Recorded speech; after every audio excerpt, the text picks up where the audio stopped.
লা ইলাহা ইল্লাল্লাহ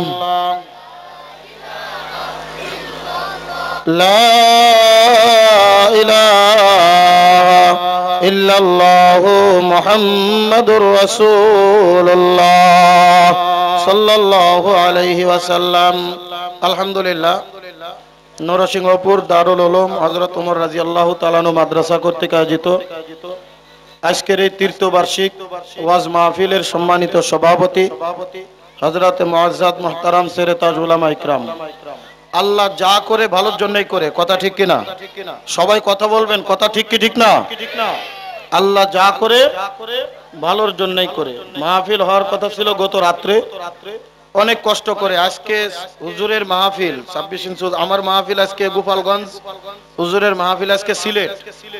অনেক কষ্ট করে হুজুরের জন্য বিমানের টিকিট ব্যবস্থা করছি, ব্যবস্থা করে হুজুর 1:30টায় বিমানে সে সিলেট যাবেন।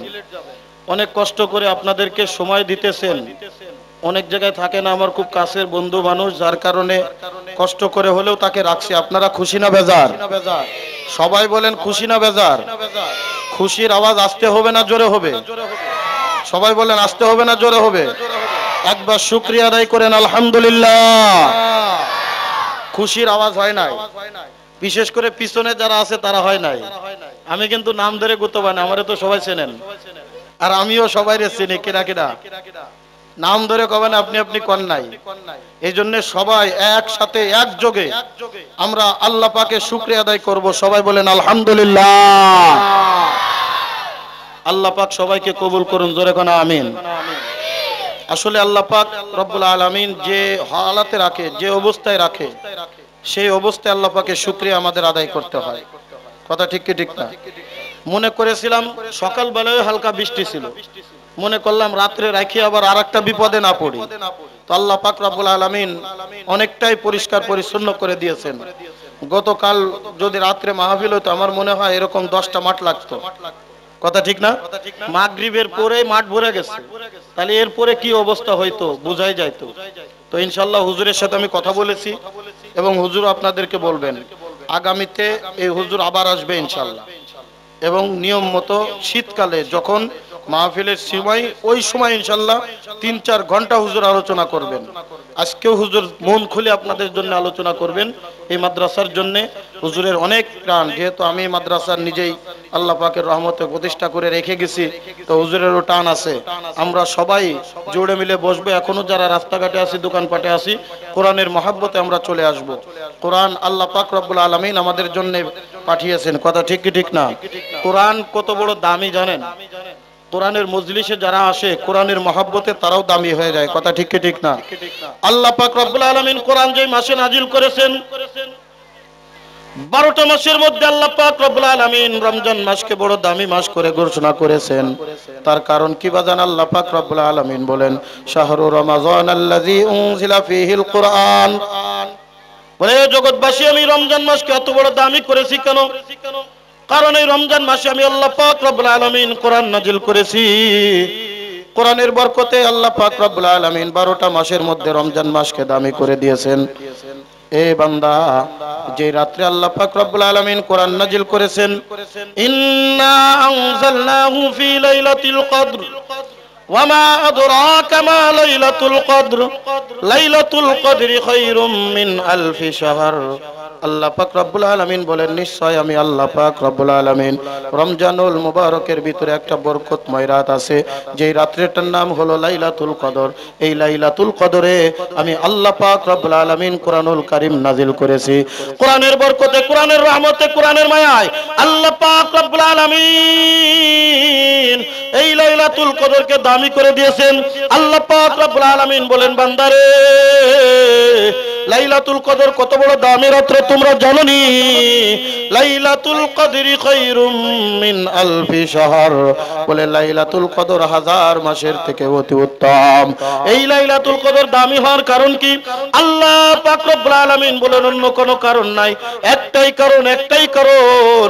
কারণ আমি আল্লাহ পাক রব্বুল আলামিন এই লাইলাতুল কদরে কোরআনুল কারীম নাজিল করেছি।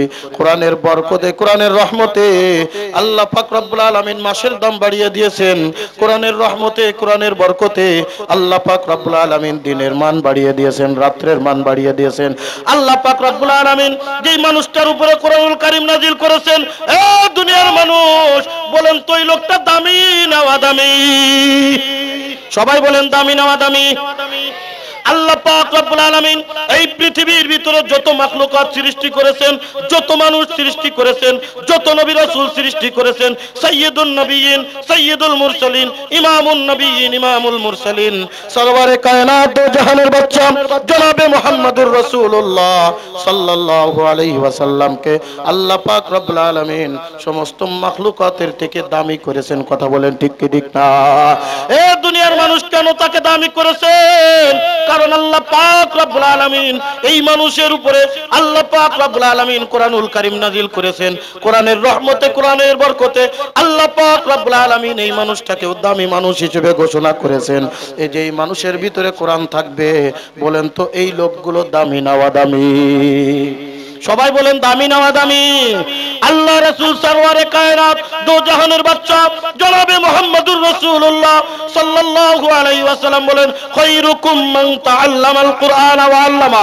জোরে বলেন আল্লাহু আকবার। আরো জোরে বলেন আল্লাহু আকবার।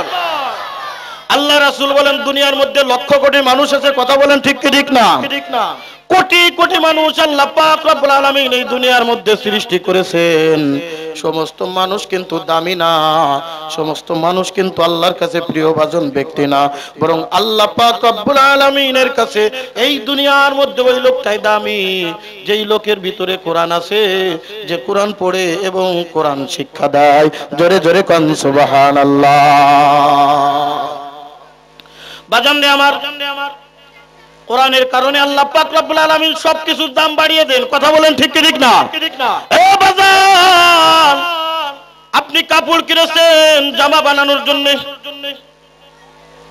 জামা বানানোর জন্য কাপড় কিনেছেন, এই দর্জির কাছে নিয়ে গেলেন জামা বানাইবার জন্য যাবেন। মনে করেন 4 থেকে 5 গজ কাপড় কিনেছেন জামা বানাবেন, তার থেকে কিছু কাপড় বেঁচে গেছে।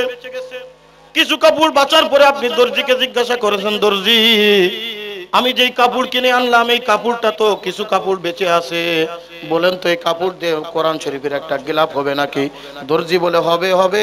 বলে একটু জলদি করেন, আমার এই কোরআন এই কাপড় দিয়া একটু আমার কোরআন শরীফের গিলাফটা বানায় দেন। বলেন তো এই জামার মূল্য বেশি না গিলাফের মূল্য বেশি? এ মুসলমান সবাই বলেন, জামার মূল্য বেশি না গিলাফের মূল্য বেশি?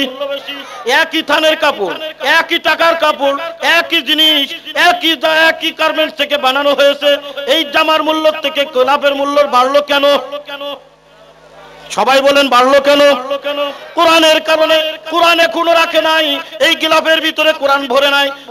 দর্জির কাছ থেকে জামাও বানাই নিয়ে আসতেছেন, ওই দর্জির কাছ থেকে গিলাফও বানাই নিয়ে আসতেছেন।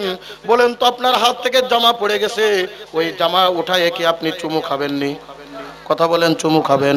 কিন্তু এখনো কোরআন শরীফের ভিতরে গিলাফটা ভরান নাই। এই হাতের থেকে গিলাফটা পড়ে গেলে দেখবেন মুসলমান কোরআন পড়তে পারুক আর না পারুক, মুসলমান কোরআন পড়ুক আর না পড়ুক, এইটা যদি পড়ে যায় দেখবেন উঠায় চুমু খাওয়া শুরু করে দেয়। কথা বলেন ঠিক কি না? এই কাপড়ের মূল্য বেশি নাকি? এই কাপড়ের কি এমনি মূল্য বেশি? না না, কিন্তু একই কাপড় জামা পরলে উঠায় চুমু খায় না, সম্মান করে না। কিন্তু যেই কাপড়টা ফেলে দিতেছিল এই কাপড়টা পরে গেলে চুমু খায়, একটাই কারণ কোরআনের সাথে সম্পর্ক হবে। কথা বলেন ঠিক কি ঠিক না? এ বাজান, আমাদের এই সমাজের মধ্যে এই নরসিংহপুর গ্রামে এই অঞ্চলের ভিতরে হাজার হাজার লক্ষ লক্ষ লোক আছে। আল্লাহ রাসূল বলেন সবাই আল্লাহর কাছে দামি না। ওই যে ভ্যান চালায়, রিকশা চালায়, দিন মজুরি করে, মাঠে কাজ করে, তার সন্তান স্কুল পাঠায় নাই, তার সন্তান কলেজে পাঠায় নাই, তার সন্তানকে নরসিংহপুর এই যে দারুল উলুম হযরত ওমর রাদিয়াল্লাহু তাআলা আনহু মাদ্রাসায় পাঠিয়েছে। হয়তোবা তার কোনো টাকা নাই, নাই, হয়তোবা তার কোনো সম্মান নাই, হয়তোবা দুনিয়ার ভিতরে তার কোনো দাম নাই, কিন্তু কোরআনের মাদ্রাসায় আসার কারণে, কোরআন পড়ার কারণে, কোরআন বুকে ধারণ করার কারণে, কোরআনের সম্মানে আল্লাহ পাক রব্বুল আলামিন তার কত সম্মান বাড়াবেন জানেননি? কাল কিয়ামতের ময়দানে আল্লাহ রাসূল বলেন, যেদিন মা ইয়া নাফসি ইয়া নাফসি করতে থাকবে, বাবা ইয়া নাফসি ইয়া নাফসি করতে থাকবে, যেদিন নবীরা পর্যন্ত ইয়া নাফসি ইয়া নাফসি করতে থাকবে, আল্লাহ পাক রব্বুল আলামিন এই হাফেজে কোরআনকে ডাক দিবেন, আল্লাহ পাক রব্বুল আলামিন আলেমকে ডাক দিবেন, ডাক দিয়ে বলবে, আয় আয়, এ হাফেজে কোরআন তুই জানিস না তোর দাম কত, এ আলেম তুই জানিস না তোর দাম কত। আজকে কিয়ামতের ময়দানে এই কোরআনের সম্মানে, কোরআনের বরকতে তোর মান আমি আল্লাহ এত বাড়িয়ে দিলাম, যা যা আদখুলাহুল্লাহুল জান্নাহ, আমি আল্লাহ পাক রব্বুল আলামিন তোকে জান্নাতে প্রবেশ করায়া দিব। জোরে কন্না সুবহানাল্লাহ। বাজান্নে আমার ওই লোকটা ডাক দিয়ে বলবে, রব্বুল আলামিন আমি জান্নাতে যেতে চাই না। বলে, কেন তুমি জান্নাতে যাইতে চাও না? বলে, আমি জান্নাতে যাব, আমার একটা শর্ত আছে। বলে, কি শর্ত বলো? বলে, আমি কোরআন শিখেছি, আমি একা একা শিখতে পারি না, এই কোরআন শেখানোর পিছনে আমার কিছু লোকের হাত আছে। কথা বলেন ঠিক কিনা? উস্তাদুল ইকরাম আমার কোরআন শিখাইছেন, আলেম উলামা আমার কোরআন শিখাইছেন। এ বাজান, আমার মা বাবা আমাকে মাদ্রাসায় দিয়েছে, আমার চাচা চাচি আমারে মাদ্রাসায় দিয়েছে, আমার নানা নানি আমাকে মাদ্রাসায় দিয়েছে। মাদ্রাসায় লেখাপড়া করতে গিয়ে কত টাকা খরচ হয়েছে। আমার বাবা রিক্সা চালাইতো, আমার বাবা ভ্যান চালাইতো, আমার বাবা মাঠে কাজ করতো, দিনে 2-3 টাকা ইনকাম করতো, 2-4-500 ইনকাম করতো, তার থেকে খরচ দিয়ে আমাকে লেখাপড়া করা হয়েছে। আল্লাহ তুমি তাদেরকে কোন ভাবে দিবা? তাদেরকে তুমি জান্নাতে দিবা না কোন জায়গায় দিবা? বলো তো বলো। তাদেরকে না নিয়া আমি হাফেজে কোরআন আজকে জান্নাতে যাব না। জোরে জোরে কোন সুবহানাল্লাহ। আল্লাহ রাসূল বলেন, সেই সময় কাল কিয়ামতের ময়দানে আল্লাহ পাক রব্বুল আলামিন ডাক দিয়ে বলবেন, রে বান্দা, আমি তোরে কত ভালোবাসি তুই জানিস না।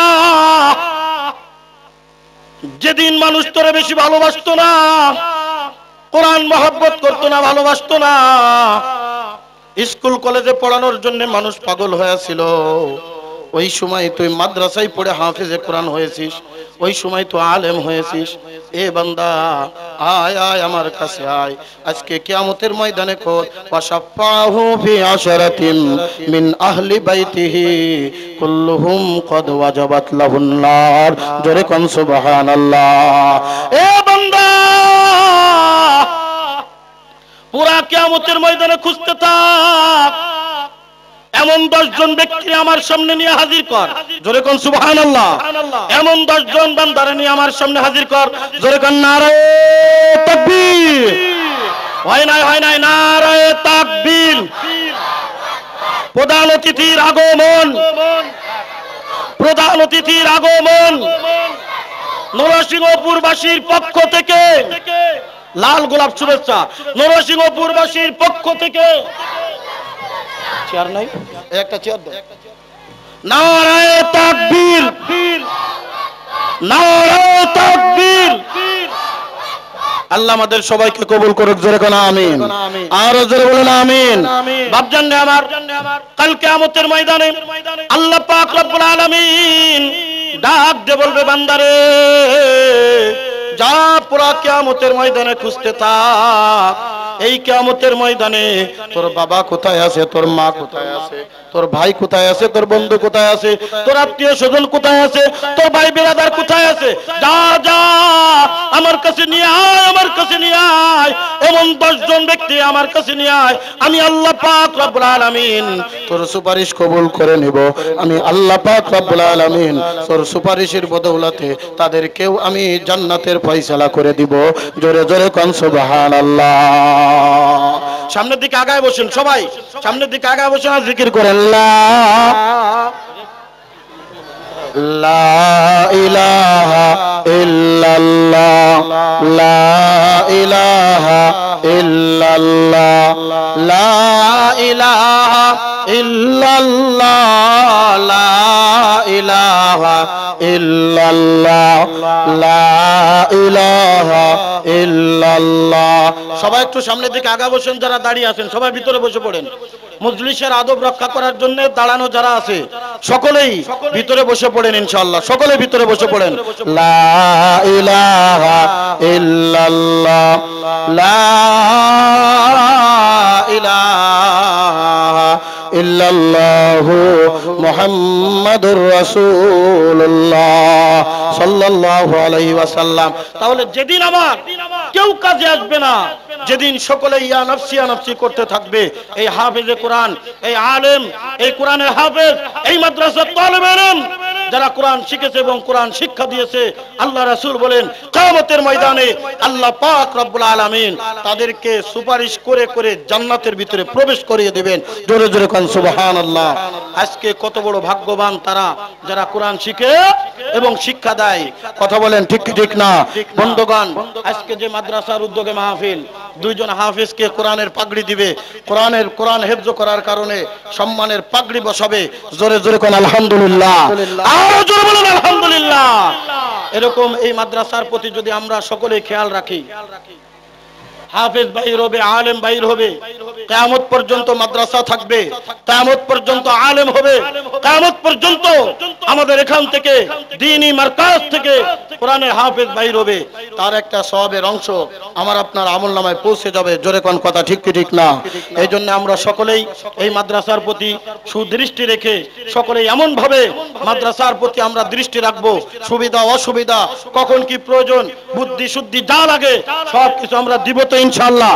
সবাই বলেন দিব তো ইনশাআল্লাহ। আল্লাহ আমাদের সবাইকে কবুল করুক। জোরে কোন আমিন। Hey there. Subscribe to my channel. And also press this bell icon, so you never miss any new updates, cause whenever we upload new video you will get a notification on your phone.